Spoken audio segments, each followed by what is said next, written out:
Assalamualaikum warahmatullahi wabarakatuh. Perkenalkan, nama saya Destiana Amelda Putri dan teman saya. Perkenalkan, nama saya Nurul Maulida. Kami dari Fakultas Agama Islam, Prodi Pendidikan Agama Islam.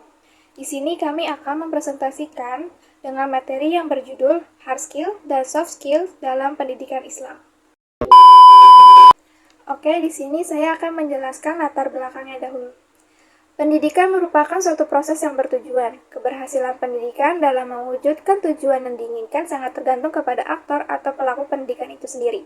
Aktor yang dimaksud ini adalah seorang guru atau pendidik, baik di lingkungan formal, informal, maupun non-formal.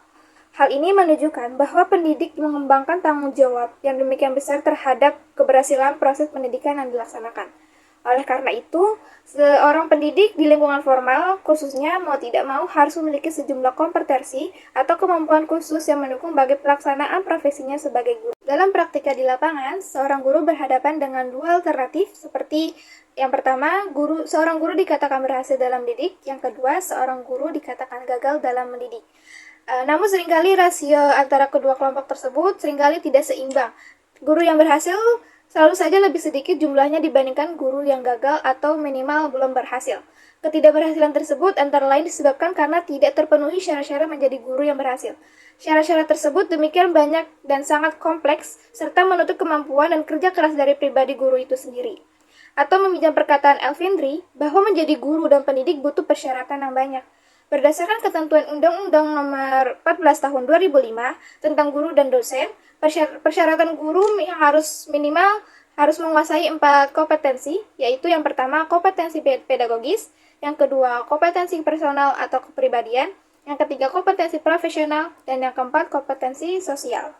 Seorang guru atau pendidik memiliki peran yang sangat penting dalam membentuk generasi muda penerus bangsa yang berbakat. Untuk mendukung hal tersebut, seorang guru atau pendidik harus memiliki keterampilan atau kemampuan yang seringkali disebut dengan hard skill atau soft skills. Karena dengan seorang guru atau pendidik memiliki keterampilan atau kemampuan ini, akan dengan mudah dalam mencapai keberhasilannya sebagai seorang guru atau pendidik, dan juga akan dengan mudah memberikan banyak manfaat kepada peserta didik. Dengan cara meningkatkan kualitas pengajaran dan mendukung peserta didik dalam berkembang secara positif, sehingga peserta didik dapat mencapai potensi terbaik dalam kehidupan mereka masing-masing. Dalam dunia pendidikan dan kerja, perbincangan mengenai hard skill dan soft skills ini seringkali menimbulkan perdebatan dan selalu menjadi topik pembicaraan yang menarik. Karena masih banyak di antara kita yang belum mengetahui perbedaan antara hard skill dan soft skill. Oke, langsung kita ke pembahasannya. Yang pertama ada hard skill. Pengertian hard skill secara etimologi atau bahasa. Hard skill terdiri dari dua kata, yaitu hard yang artinya keras, dan skill yang artinya keterampilan atau kecakapan. Jadi secara sederhana, hard skill ini dapat diartikan sebagai seperangkat keterampilan yang wujudnya konkret dan dapat ditangkap wujudnya melalui indera. Dengan demikian, berdasarkan pengertian tersebut, maka hard skill adalah skill yang dapat menghasilkan sesuatu yang sifatnya nyata atau tampak. Hard skill dapat dinilai dengan technical test atau practical test. Secara terminologi atau istilah, hard skill ini adalah skill yang dapat menghasilkan segera, nyata, atau tampak, serta dapat dinilai dari technical test atau practical test. Menurut Dennis E., hard skill merupakan prosedur yang bersifat teknis atau administratif yang berkaitan dengan pekerjaan yang utama. Selanjutnya ada hard skill yang harus dimiliki seorang guru dalam pendidikan. Dalam dunia pendidikan, hard skill ini sangat penting, karena dengan begitu, guru dapat memberikan pengajaran yang lebih efektif dan efisien, serta dapat membantu peserta didik dalam memahami materi yang diajarkannya. Menurut Robbins yang dialih bahasakan oleh Benjamin Molan menyatakan bahwa hard skill ini disebut sebagai kemampuan intelektual yang merupakan sebuah kemampuan yang dibutuhkan untuk menentukan berbagai aktivitas mental untuk berpikir, menalar, serta memecahkan sebuah masalah. Dengan kata lain, sebagai seorang guru itu harus memiliki hard skill berupa yang pertama itu memahami dengan baik materi pembelajaran. Sebagai seorang guru yang akan mengajarkan sebuah materi kepada peserta didiknya, maka tidak ada kata lain. Seorang guru atau pendidik harus bisa memahami secara mendalam materi yang akan disampaikan. Seorang guru atau pendidik harus memahami konsep dasar yang berkaitan dengan materi, seperti pemahaman dalam membaca Al-Quran yang baik, memahami ilmu fikih, dan kemampuan akademik lainnya. Sehingga seorang guru atau pendidik bisa menjelaskan materi dengan jelas, serta dapat memberikan contoh yang relevan kepada peserta didiknya, agar peserta didik bisa pula dengan mudah memahami isi dari materi tersebut. Yang kedua ada penguasaan metode pembelajaran. Sebagai seorang guru atau pendidik, harus mengetahui metode pengajaran yang efektif dan tepat untuk setiap materi, dan mengubah metode pengajaran bila tidak sesuai dengan peserta didik. Seorang guru juga harus tahu bagaimana menggunakan metode pengajaran yang interaktif dan dapat memotivasi peserta didik untuk belajar. Yang ketiga, ada peran hard skill dalam pendidikan Islam.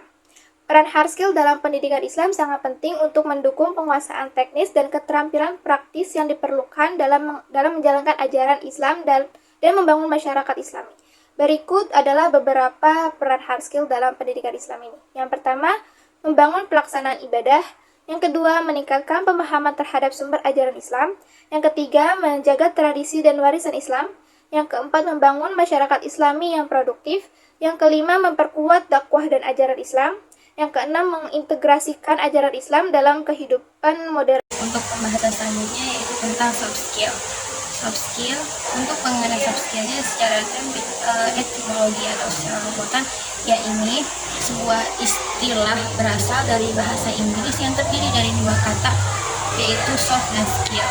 Soft itu menunjukkan arti lembut atau lunak, sedangkan skill itu bermakna keterampilan, kepandaian atau keahlian. Jadi secara keseluruhan, soft skill itu adalah keterampilan lunak. Begitu halusnya atau begitu lunaknya keterampilan tersebut sehingga sulit untuk ditangkap secara indera, sebab keterampilan ini bersifat abstrak. Untuk pengertian menurut atau secara terminologi atau secara istilah, yaitu sebuah perilaku personal dan internasional yang mengembangkan dan memaksimalkan kinerja kerja manusia seperti membangun tim, terus pembuatan keputusan, tanggung jawab, inisiatif, dan komunikasi.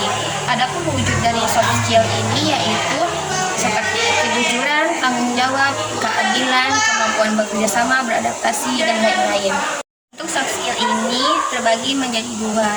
Yang pertama itu adalah kompetensi kepribadian atau interpersonal, yaitu suatu pengelolaan diri secara tepat. Di sini itu ada beberapa contoh-contohnya ya. Yang pertama itu berupa bertindak sesuai dengan norma agama, hukum sosial dan kebudayaan Indonesia.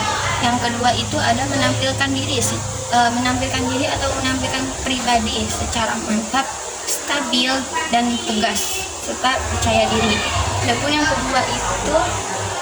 Adapun yang ketiga itu ada menampilkan diri sebagai pribadi yang beriman, Islam yang ihsan serta tegas dan berwibawa. Adapun yang keempat itu menunjukkan etos kerja, tanggung jawab yang tinggi, bangga menjadi guru, memiliki kepercayaan diri yang tinggi dan lain-lain. Adapun pembagian soft skill yang kedua yaitu ada kompetensi sosial atau interpersonal skill, yaitu suatu kemampuan untuk membangun relasi dengan orang lain, yaitu seperti berupa percakapan atau komunikasi. Sebagaimana sabda Rasulullah SAW yang artinya bicaralah dengan manusia sesuai dengan ukuran akalnya. Hadis riwayat Muslim. Adapun yang kedua yaitu kecakapan memberikan motivasi, sebagaimana dengan sabda Rasulullah SAW yang artinya sesungguhnya setiap amal perbuatan seseorang tergantung dengan niatnya, dan sesungguhnya setiap manusia akan memperoleh hasil pekerjaannya sesuai dengan niatnya. Hadis riwayat Bukhari. Adapun yang ketiga yaitu kecakapan dalam bekerja sama, yaitu sebuah keterampilan seseorang dalam bekerja sama atau membangun tim agar timnya ini menjadi tim yang solid atau tim yang kompak, sebagaimana dengan firman Allah Subhanahu wa taala dalam Quran surah Al-Maidah ayat 2 yang berbunyi Bismillahirrahmanirrahim. Wa ta'awanu 'alal birri wat taqwa wa la ta'awanu 'alal itsmi wal 'udwan wattaqullaha innallaha syadidul 'iqab. Yang artinya, tolong-menolonglah kamu dalam mengerjakan kebajikan dan takwa, dan jangan tolong-menolonglah kamu dalam berbuat dosa dan permusuhan. Bertakwalah kamu kepada Allah, sesungguhnya Allah sangat berat siksaannya. Adapun yang terakhir yaitu kecakapan dalam memimpin, yaitu suatu keterampilan seseorang untuk memberi pengaruh kepada seseorang atau memberi arahan kepada seseorang dalam suatu kelompok, sebagaimana sabda Rasulullah SAW yang artinya setiap dari kalian adalah pemimpin dan setiap dari kalian akan diminta pertanggungjawabannya tentang orang yang dipimpinnya.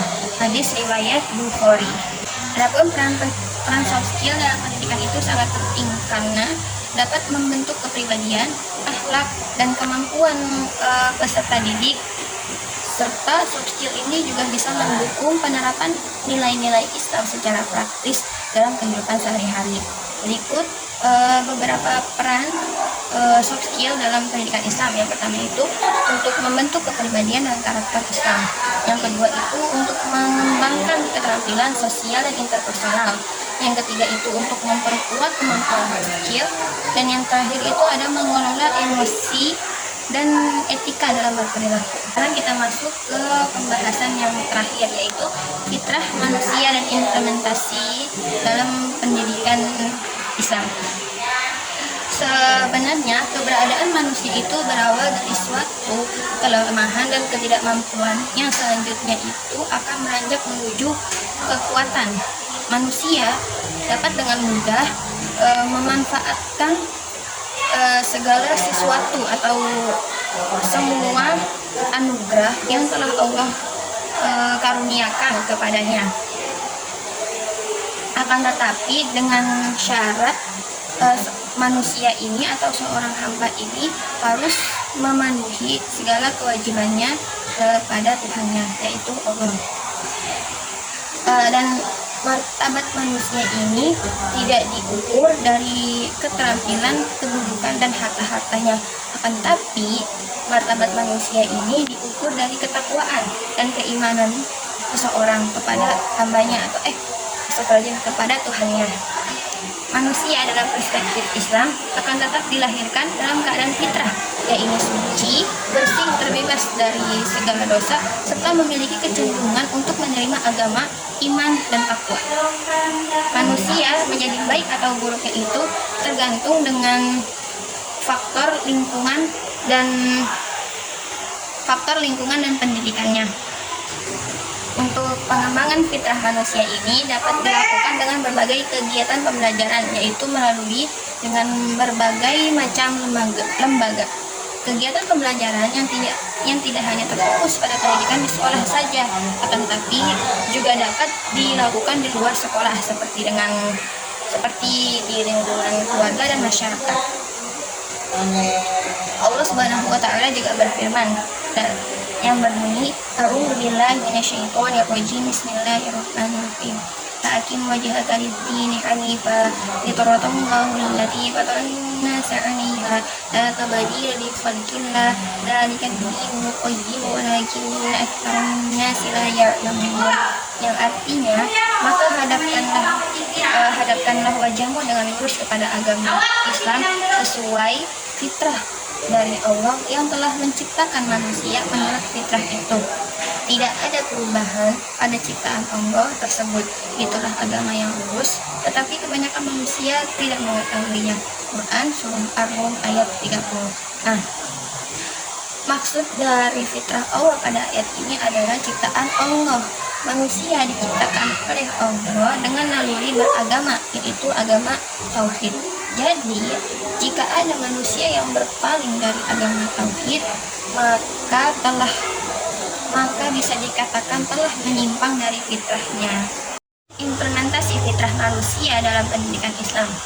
Pendidikan Islam itu bertujuan untuk menjaga, mengembangkan, dan memuliakan fitrah manusia. Berikut beberapa contoh implementasi fitrah manusia dalam pendidikan. Yang pertama itu ada penanaman keimanan kepada Allah. Sebagai dasar segala aspek pendidikan, akidah atau keyakinan kepada Allah itu harus diajarkan sejak usia dini. Pendidikan akidah yang tepat akan mengarahkan anak atau peserta didik untuk memahami tujuan hidup mereka ke depannya. yaitu untuk menyembah Allah dan mengikuti semua ajaran-ajarannya. Yang kedua itu ada pengembangan akhlak yang mulia. Fitrah manusia memiliki kecenderungan untuk berbuat baik. Dalam pendidikan Islam juga harus menekankan pada pembentukan akhlak yang baik, seperti kejujuran, kesabaran, rendah hati, menghormati yang lebih tua, dan menyayangi yang lebih muda. Adapun yang terakhir yaitu ada pendidikan spiritual. Pendidikan spiritual adalah upaya untuk menanamkan nilai-nilai rohani dan keimanan dalam diri seseorang atau dalam diri peserta didik, agar ia memiliki hubungan yang erat antara hamba dengan Tuhannya. Pendidikan spiritual itu juga merupakan aspek utama karena bertujuan untuk membentuk manusia yang memiliki akhlak mulia, kesadaran akan tanggung jawabnya kepada Allah, dan keseimbangan antara dunia dan akhiratnya. Jadi, kesimpulan dari materi ini adalah hard skill dalam pendidikan Islam menekankan penguasaan keterampilan dalam pemahaman materi yang akan disampaikan. Karena dengan penguasaan ini penting untuk mendukung kemampuan seseorang dalam menjalankan kewajiban agama dan berkontribusi di dunia profesional. Soft skills dalam pendidikan Islam seperti berkomunikasi, kepemimpinan, etika, dan pengelolaan emosi juga menjadi perhatian utama dalam pendidikan Islam. Nilai-nilai ini diajarkan melalui pembentukan akhlak yang mulia dan interaksi sosial. Pendidikan Islam bertujuan untuk mengintegrasikan keduanya secara harmonis untuk menciptakan seseorang yang tidak hanya unggul secara teknis saja, tetapi juga memiliki karakter yang baik. Kombinasi antara hard skill dan soft skill ini bertujuan untuk mempersiapkan seseorang dalam menghadapi segala macam tantangan dunia modern tanpa melupakan nilai-nilai keislamannya.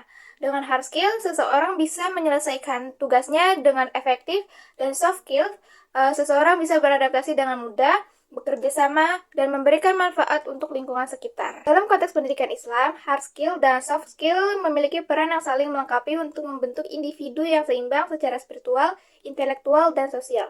Hard skill merujuk pada keterampilan teknis untuk keahlian spesifik yang dapat diukur dan dikembangkan melalui pembelajaran formal.